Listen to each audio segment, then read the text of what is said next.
بسم اللہ الرحمن الرحیم۔ پیارے بھائی اور بہنوں، اسلام ایک مکمل ضابطۂ حیات ہے جو ہمیں زندگی کے ہر شعبے میں رہنمائی فراہم کرتا ہے۔ اس کے نظام عبادت میں نماز کو وہ مرکزی مقام حاصل ہے جو کسی اور عبادت کو نصیب نہیں۔ یہ وہ عظیم عبادت ہے جو ہمارے رب کے ساتھ ہمارے تعلق کو مضبوط کرتی ہے، ہمارے دل کو سکون عطا کرتی ہے اور ہماری زندگی کو نظم و ضبط دیتی ہے۔ دن میں 5 مرتبہ جب ہم اللہ کے حضور کھڑے ہوتے ہیں، اپنی دل کی باتیں اس کے سامنے رکھتے ہیں اور اس کی عظمت کے سامنے جھکتے ہیں، تو یہ ہمارے لیے دنیا و آخرت کی کامیابی کی نوید لاتی ہے۔ قرآن پاک میں اللہ تعالیٰ نے متعدد مقامات پر نماز کی اہمیت کو واضح کیا ہے۔ ایک جگہ سورۃ البقرہ کی آیت نمبر 43 میں ارشاد ہے، وَأَقِیمُوا الصَّلَاةَ وَآتُوا الزَّکَاةَ وَارْکَعُوا مَعَ الرَّاکِعِینَ، یعنی اور نماز قائم کرو، زکوٰۃ ادا کرو اور رکوع کرنے والوں کے ساتھ رکوع کرو۔ یہ آیت ہمیں بتاتی ہے کہ نماز صرف ایک رسم نہیں بلکہ ہمارے ایمان کی بنیاد اور ہماری روح کی غذا ہے۔ نبی اکرم صلی اللہ علیہ وسلم نے فرمایا، الصلاۃ عماد الدین، یعنی نماز دین کا ستون ہے۔ اگر یہ ستون کمزور ہو جائے تو ہمارا ایمان بھی کمزور ہو جاتا ہے۔ اسی لیے ہر مسلمان مرد و عورت پر لازم ہے کہ وہ نہ صرف نماز کی پابندی کریں بلکہ اسے صحیح طریقے سے ادا کرنے کا اہتمام بھی کریں۔ بدقسمتی سے اکثر خواتین لا علمی، غفلت یا روزمرہ کی مصروفیات کی وجہ سے ایسی غلطیاں کر بیٹھتی ہیں جن کی نماز کو فاسد کر دیتی ہیں۔ یہ غلطیاں بعض اوقات اتنی معمولی ہوتی ہیں کہ ہم ان پر توجہ نہیں دیتے، لیکن ان کا اثر ہماری عبادت پر بہت گہرا ہوتا ہے۔ اس مضمون میں ہم ان 10 غلطیوں پر تفصیل سے بات کریں گے جو خواتین کی نماز کو باطل کر سکتی ہیں، اور ان سے بچنے کے عملی طریقے بھی بتائیں گے تاکہ ہماری نمازیں اللہ کی بارگاہ میں قبول ہوں۔ نماز اللہ سے ہماری ملاقات کا وقت ہے۔ یہ وہ لمحات ہیں جب ہم دنیا کی ہر مصروفیت سے ہٹ کر اپنے خالق کے سامنے حاضر ہوتے ہیں۔ قرآن پاک میں اللہ تعالیٰ نے سورۃ العنکبوت کی آیت نمبر 45 میں فرمایا، ان الصلاۃ تنہی عن الفحشاء والمنکر ولذکر اللہ اکبر، یعنی بے شک نماز فحاشی اور برائی سے روکتی ہے اور اللہ کا ذکر سب سے بڑا ہے۔ یہ آیت ہمیں بتاتی ہے کہ نماز نہ صرف ہمارے دل کو پاک کرتی ہے بلکہ ہمیں گناہوں سے بچاتی ہے اور ہماری زندگی کو ایک دینی رنگ دیتی ہے۔ جب ہم وقت پر نماز ادا کرتے ہیں تو ہمارے اوقات میں برکت ہوتی ہے، ہمارے کام آسان ہوتے ہیں اور ہمارا دل اللہ کی طرف مائل رہتا ہے۔ لیکن اگر ہم اسے نظر انداز کریں یا اس میں غلطیاں کریں تو اس کا اثر ہماری زندگی پر بھی پڑتا ہے۔ نبی اکرم صلی اللہ علیہ وسلم نے فرمایا، بین الرجل و بین الشرک والکفر ترک الصلاۃ، یعنی آدمی اور شرک و کفر کے درمیان فرق نماز کا چھوڑنا ہے۔ یہ حدیث ہمیں نماز کی سنگینی اور اس کی حفاظت کی اہمیت سمجھاتی ہے۔ ایک اور موقع پر آپ صلی اللہ علیہ وسلم نے فرمایا، اول ما یحاسب به العبد یوم القیامہ الصلاۃ فإن صلحت صلح له سائر عمله وإن فسدت فسد سائر عمله، یعنی قیامت کے دن سب سے پہلے بندے سے اس کی نماز کے بارے میں حساب لیا جائے گا۔ اگر وہ درست ہوئی تو اس کے باقی اعمال بھی درست ہوں گے، اور اگر وہ خراب ہوئی تو اس کے باقی اعمال بھی خراب ہوں گے۔ اس سے ہمیں معلوم ہوتا ہے کہ نماز ہمارے ایمان کی بنیاد ہے اور اس کی درستگی ہمارے دیگر اعمال کی قبولیت کی ضمانت ہے۔ اس لیے ہمیں چاہیے کہ ہم اپنی نماز کی حفاظت کریں اور اسے صحیح طریقے سے ادا کرنے کی کوشش کریں۔ اب ہم ان 10 مسائل پر بات کرتے ہیں جو نماز کو فاسد کر سکتے ہیں۔ سب سے پہلے اہم مسئلہ طہارت یعنی پاکی کا خیال نہ رکھنا ہے۔ نماز کی قبولیت کی پہلی شرط طہارت ہے۔ اسے مفتاح الصلاح یعنی نماز کی کنجی کہا گیا ہے۔ طہارت 3 طرح کی ہوتی ہے، جسم کی پاکی، کپڑوں کی پاکی اور جگہ کی پاکی۔ اگر ان میں سے کسی ایک میں بھی کوئی کوتاہی ہو تو نماز درست نہیں ہوتی۔ جسم کی پاکی کے لیے وضو یا غسل کا ہونا ضروری ہے۔ اگر وضو میں کوئی عضو دھونا بھول جائیں، مثلاً پاؤں کا تلوا یا کہنی تک ہاتھ نہ دھویا جائے تو وضو مکمل نہیں ہوتا اور نتیجتاً نماز بھی درست نہیں ہوتی۔ نبی اکرم صلی اللہ علیہ وسلم نے فرمایا، لا تقبل صلاۃ بغیر طہور، یعنی بغیر طہارت کے نماز قبول نہیں ہوتی۔ یہ حدیث ہمیں بتاتی ہے کہ طہارت کے بغیر ہماری کوئی بھی کوشش اللہ کی بارگاہ میں قبول نہیں ہوتی۔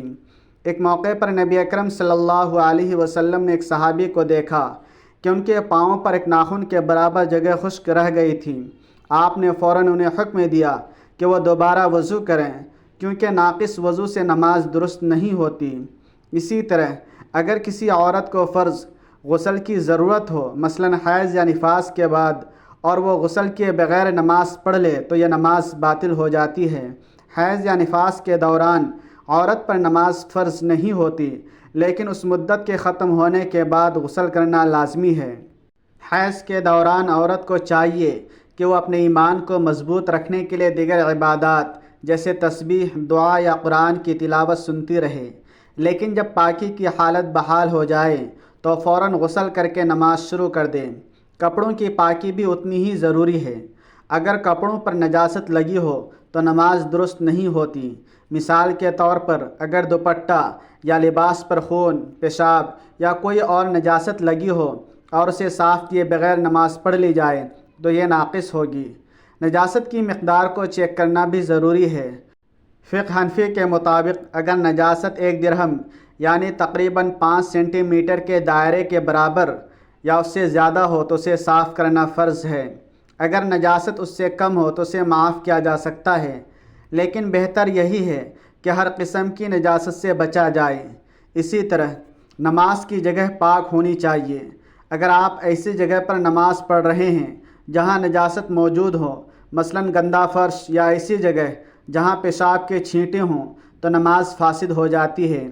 ایک بار ام المومنین حضرت عائشہ رضی اللہ تعالی عنہا نے نبی اکرم صلی اللہ علیہ وسلم سے پوچھا کہ اگر کوئی عورت اپنے گھر میں نماز پڑھ رہی ہو اور اسے معلوم نہ ہو کہ جگہ ناپاک ہے تو کیا اس کی نماز درست ہوگی؟ آپ صلی اللہ علیہ وسلم نے فرمایا کہ اگر اسے علم نہ ہو تو اللہ اس کی نیت کے مطابق قبول کرے گا، لیکن اگر اسے معلوم ہو جائے تو اسے جگہ صاف کر کے دوبارہ پڑھنا ہوگا۔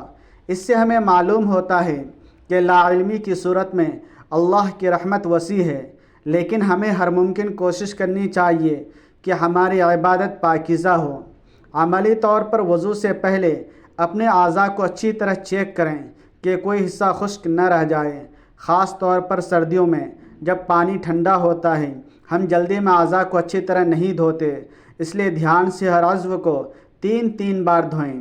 کپڑوں اور جگہ کو باقاعدگی سے چیک کریں، خاص طور پر بچوں کے گھر ہونے کی صورت میں جہاں نجاست لگنے کا امکان زیادہ ہوتا ہے۔ اگر آپ سفر میں ہیں تو قبلہ کی سمت اور پاک جگہ کا اہتمام کریں۔ مثال کے طور پر اگر آپ بس یا ٹرین میں ہیں تو اپنے بیگ میں ایک چھوٹا سا مصلی رکھیں جو پاک ہو اور اسے استعمال کریں۔ دوسرا اہم مسئلہ ستر عورت کا اہتمام نہ کرنا ہے۔ عورت کے لیے نماز میں سطر ڈھانپنا فرض ہے۔ سطر سے مراد وہ حصہ ہے جو عورت کو چھپانا لازم ہے۔ عورت کا سطر اس کے چہرے، ہاتھوں، کلائی تک اور پاؤں یعنی ٹخنوں تک کے علاوہ پورا جسم ہے۔ اگر دوران نماز کوئی حصہ کھلا رہ جائے، مثلاً بال، گردن یا کمر کا کوئی حصہ، اور یہ کھلا حصہ 1/4 سے زیادہ ہو اور 3 مرتبہ سبحان اللہ کہنے کی مقدار تک کھلا رہے تو نماز فاسد ہو جاتی ہے۔ اکثر خواتین دوپٹہ یا اسکارف ٹھیک سے نہیں لیتی، جس کی وجہ سے سجدے کے دوران بال یا گردن کھل جاتی ہے۔ مثال کے طور پر جب ہم سجدے میں جاتی ہیں تو دوپٹہ کبھی پیچھے سرک جاتا ہے، یا اگر ہم نے چھوٹا دوپٹہ لیا ہو تو وہ پورا جسم نہیں ڈھانپتا۔ اسی طرح تنگ یا شفاف لباس جو جسم کے خد و خال ظاہر کرے وہ بھی سطر کے خلاف ہے۔ نبی اکرم صلی اللہ علیہ وسلم نے فرمایا لا ينظر اللہ الی صلاة امرأة لا تأخذ بخمارها، یعنی اللہ اس عورت کی نماز کی طرف نہیں دیکھتا جو اپنا سر ڈھانپے بغیر نماز پڑھے۔ یہ حدیث ہمیں سطر کی اہمیت سمجھاتی ہے۔ ایک اور موقع پر ام المومنین حضرت عائشہ رضی اللہ تعالی عنہا نے بتایا کہ نبی اکرم صلی اللہ علیہ وسلم نے عورتوں کو ہدایت دی کہ وہ اپنے جسم کو مکمل طور پر ڈھانپیں، حتیٰ کہ گھر میں بھی، کیونکہ اللہ کی بارگاہ میں عورت کی عزت اس کے سطر سے وابستہ ہے۔ عملی طور پر ہمیشہ بڑا اور غیر شفاف دوپٹہ یا اسکارف استعمال کریں۔ اگر آپ کے پاس بڑا دوپٹہ نہیں ہے تو ایک چادر یا عبایا استعمال کریں۔ سجدے میں جاتے وقت خاص خیال رکھیں کہ دوپٹہ سر اور گردن پر رہے۔ اگر آپ تنگ لباس پہن رہی ہیں تو اس کے اوپر چادر یا عبایا لازمی لیں۔ گھر میں بھی سطر کا اہتمام کریں کیونکہ اللہ کی بارگاہ میں سطر کی اہمیت سب سے زیادہ ہے۔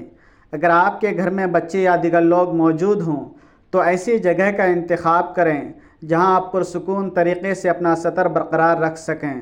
مثال کے طور پر اگر آپ کے گھر میں مہمان آئے ہوں تو اپنے کمرے میں دروازہ بند کر کے نماز پڑھیں تاکہ کوئی خلل نہ پڑے۔ تیسرا مسئلہ قبلہ رخ درست نہ ہونا ہے۔ نماز کے لیے قبلہ یعنی خانہ کعبہ کی طرف رخ کرنا فرض ہے۔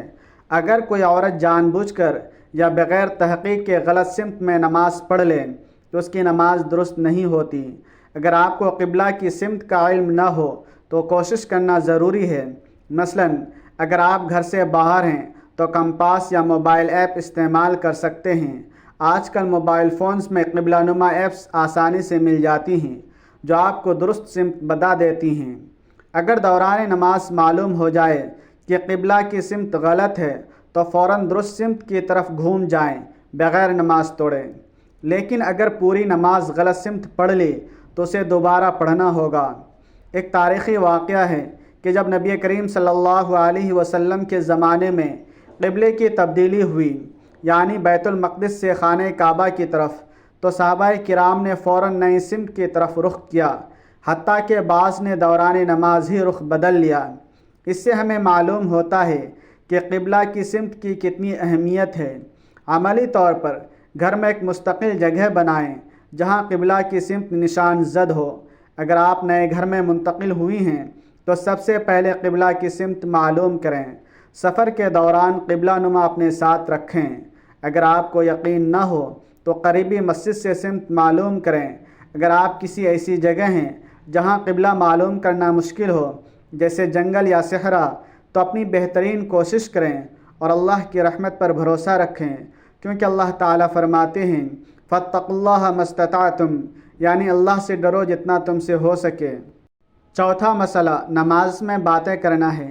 نماز شروع کرنے کے بعد جان بوجھ کر بات کرنا، سلام کا جواب دینا یا کوئی دنیاوی گفتگو کرنا نماز کو فاسد کر دیتا ہے۔ نبی اکرم صلی اللہ علیہ وسلم نے فرمایا اذا قام احدکم الی الصلاۃ فانہ یناجی ربہ، یعنی جب تم میں سے کوئی نماز کے لیے کھڑا ہوتا ہے تو وہ اپنے رب سے سرگوشی کرتا ہے۔ یہ حدیث ہمیں بتاتی ہے کہ نماز اللہ کے ساتھ ہمارا خصوصی رابطہ ہے اور اس دوران ہر قسم کی دنیاوی بات چیت سے بچنا چاہیے۔ اگر آپ کے گھر میں شور زیادہ ہوں تو ایسی جگہ کا انتخاب کریں جہاں آپ پرسکون نماز پڑھ سکیں۔ اگر چھینک آئے تو الحمدللہ دل میں کہیں، زبان سے نہ بولیں۔ ایک واقعہ ہے کہ ایک صحابی نے دوران نماز چھینک پر الحمدللہ کہا تو نبی اکرم صلی اللہ علیہ وسلم نے انہیں سمجھایا کہ یہ بات نماز کے دوران نہیں کہنی چاہیے۔ اس سے ہمیں معلوم ہوتا ہے حتیٰ کہ نیک الفاظ بھی نماز کے دوران کہنا مناسب نہیں۔ پانچواں مسئلہ عمل کثیر کرنا ہے۔ عمل کثیر سے مراد کوئی ایسی حرکت ہے جو دیکھنے والے کو یہ گمان نہ دے کہ آپ نماز پڑھ رہی ہیں۔ مثلاً بار بار کپڑوں کو سنوارنا، موبائل فون چیک کرنا یا جسم کے کسی حصے کو مسلسل کھجانا۔ اگر کوئی حرکت دونوں ہاتھوں سے ہو یا ایک رکن میں 3 مرتبہ سے زیادہ ہو تو وہ عمل کثیر کہلاتی ہے اور نماز فاسد کر دیتی ہے۔ مثال کے طور پر اگر آپ سجدے میں ہیں اور آپ کا دوپٹہ بار بار سرک رہا ہے تو اسے 1 یا 2 بار درست کرنا عمل قلیل ہے، لیکن اگر آپ اسے 3 سے زیادہ بار درست کریں یا دونوں ہاتھوں سے اسے سنواریں تو یہ عمل کثیر بن جاتا ہے۔ اسی طرح اگر آپ کا فون بج رہا ہو اور آپ اسے دیکھنے لگیں تو یہ بھی عمل کثیر ہے۔ عملی طور پر نماز سے پہلے اپنے کپڑوں اور دوپٹے کو درست کر لیں تاکہ دوران نماز ایڈجسٹمنٹ نہ کرنی پڑے۔ اگر خارش ہو تو اسے ہلکے سے ایک ہاتھ سے دبا لیں لیکن مسلسل نہ کھجائیں۔ موبائل فون کو سائلنٹ کر دیں اور دور رکھیں۔ اگر آپ کے گھر میں بچے ہیں تو انہیں نماز سے پہلے مشغول کر دیں، جیسے کہ انہیں کوئی کھلونا یا کتاب دے دیں تاکہ وہ آپ کو تنگ نہ کریں۔ چھٹا مسئلہ قہقہہ مار کر ہنسنا ہے۔ اگر دوران نماز اتنی زور سے ہنسی نکلے کہ آس پاس کے لوگ سن سکیں تو یہ نہ صرف نماز کو بلکہ وضو کو بھی توڑ دیتی ہے۔ ایسی صورت میں دوبارہ وضو کر کے نماز پڑھنی ہوگی۔ ہلکی سی مسکراہٹ یا دل میں ہنسی آنے سے نماز پر اثر نہیں پڑتا، لیکن بلند آواز سے ہنسنا ناجائز ہے۔ مثال کے طور پر اگر آپ گھر میں نماز پڑھ رہی ہیں اور آپ کے بچے کوئی مضحکہ خیز حرکت کر دیں تو آپ کو اپنے آپ پر قابو رکھنا چاہیے۔ عملی طور پر اگر آپ کو کوئی مضحکہ خیز خیال آئے تو فوراً اپنا دھیان قرأت یا اللہ کی عظمت کی طرف مبذول کریں۔ ایسی جگہ پر نماز پڑھیں جہاں آپ کا دھیان نہ بٹے۔ اگر آپ کے گھر میں ٹی وی چل رہا ہو یا کوئی ایسی چیز ہو جو آپ کا دھیان بٹا سکتی ہو تو اسے بند کر دیں۔ 7واں مسئلہ، نماز کے دوران کھانا پینا۔ دوران نماز جان بوجھ کر کچھ بھی کھانا یا پینا، چاہے وہ کتنا ہی کم ہو، نماز کو فاسد کر دیتا ہے۔ اگر دانتوں میں پھنسی کوئی چیز نگل لی جائے جو چنے کے دانے سے بڑی ہو تو بھی نماز ٹوٹ جاتی ہے۔ مثال کے طور پر اگر آپ نے کھانا کھایا اور دانتوں میں کوئی ذرہ پھنس گیا ہو تو اسے نگلنے سے پہلے منہ صاف کر لیں۔ عملی طور پر نماز سے پہلے منہ اچھی طرح صاف کر لیں تاکہ کوئی چیز پھنسی نہ ہو۔ اگر آپ روزہ دار ہیں تو خاص خیال رکھیں کہ کچھ بھی نہ نگل جائیں۔ ایک بار ایک صحابیہ نے نبی اکرم صلی اللہ علیہ وسلم سے پوچھا کہ اگر بھول کر کچھ نگل لیا جائے تو کیا ہوگا؟ آپ نے فرمایا کہ اگر یہ بھول سے ہوا تو اللہ معاف کرتا ہے، لیکن جان بوجھ کر کچھ کھانا یا پینا ناجائز ہے۔ 8واں مسئلہ، ارکان نماز کی ترتیب قائم نہ رکھنا ہے۔ نماز کے فرائض کو ان کی ترتیب سے ادا کرنا واجب ہے۔ مثلاً اگر کوئی عورت رکوع سے پہلے سجدہ کر لے یا سورۃ الفاتحہ کے بعد دوسری سورت نہ پڑھے اور براہ راست رکوع میں چلی جائے تو نماز خراب ہو جاتی ہے۔ ترتیب کی اہمیت کو سمجھنا ضروری ہے۔ ایک بار ایک صحابی نے نبی اکرم صلی اللہ علیہ وسلم سے پوچھا کہ اگر وہ بھول جائیں تو کیا کریں؟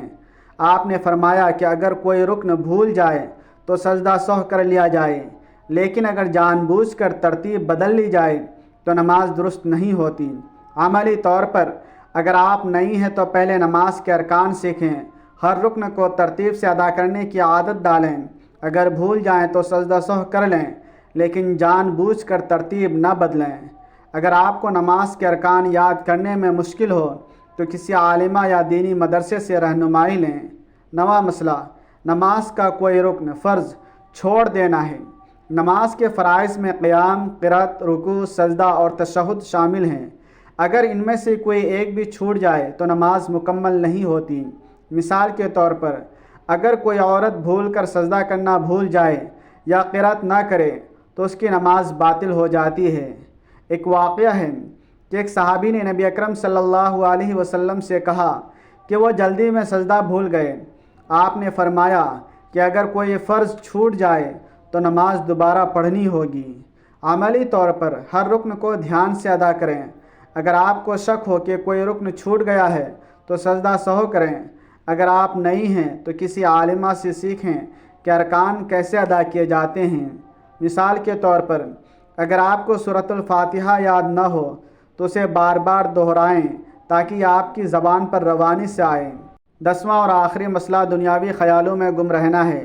اگرچہ دنیاوی خیالات سے نماز فاسد نہیں ہوتی، لیکن یہ اس کی روح کو کمزور کر دیتے ہیں۔ اگر آپ پوری نماز کے دوران گھریلو مسائل، خریداری یا دیگر دنیاوی باتوں میں گم رہیں تو آپ کی نماز ایک بے روح عمل بن جاتی ہے۔ نبی اکرم صلی اللہ علیہ وسلم نے فرمایا، ان للصلاة مفتاحا ومفتاحها الوضوء وتحریمها التکبیر وتحلیلها التسلیم، یعنی نماز کا ایک کنجی ہے، اس کی کنجی وضو ہے، اس کا آغاز تکبیر سے ہوتا ہے اور اس کا اختتام سلام سے ہوتا ہے۔ یہ حدیث ہمیں بتاتی ہے کہ نماز ایک مکمل عمل ہے جس میں دل و دماغ کی شرکت ضروری ہے۔ خشوع سے مراد دل کی موجودگی ہے، یعنی آپ کا دھیان صرف اللہ کی طرف ہو۔ ایک بار نبی اکرم صلی اللہ علیہ وسلم نے فرمایا کہ بہت سے لوگ نماز پڑھتے ہیں لیکن ان کی نماز کا صرف ایک تہائی یا ایک چوتھائی حصہ قبول ہوتا ہے، کیونکہ ان کا دھیان اللہ کی طرف نہیں ہوتا۔ عملی طور پر نماز سے پہلے چند لمحات خاموشی سے بیٹھیں اور اپنے دل کو اللہ کی طرف متوجہ کریں۔ قرأت کے معانی پر غور کریں تاکہ آپ کا دھیان نہ بٹے۔ ایسی جگہ پر نماز پڑھیں جہاں آپ کو خلل نہ پڑے۔ اگر آپ کے گھر میں بچوں کا شور ہو تو انہیں پہلے سے مشغول کر دیں یا صبح سویرے یا رات کو دیر سے نماز پڑھیں جب گھر میں سکون ہو۔ پیارے بھائیوں اور بہنوں، نماز ہمارے ایمان کا ستون اور جنت کی کنجی ہے۔ یہ وہ عبادت ہے جو ہمیں اللہ سے جوڑتی ہے اور ہماری زندگی کو معنی دیتی ہے۔ شیطان ہمیشہ کوشش کرتا ہے کہ وہ ہماری نمازوں میں وسوسے ڈالے یا ہمیں غلطیوں کی طرف لے جائے۔ اس لیے ہمیں چاہیے کہ ہم ان مسائل سے آگاہ ہوں اور ان سے بچنے کی پوری کوشش کریں۔ اللہ تعالیٰ سے دعا ہے کہ وہ ہمیں صحیح طریقے سے نماز ادا کرنے کی توفیق عطا فرمائے اور ہماری نمازیں اس کی بارگاہ میں قبول ہوں، آمین۔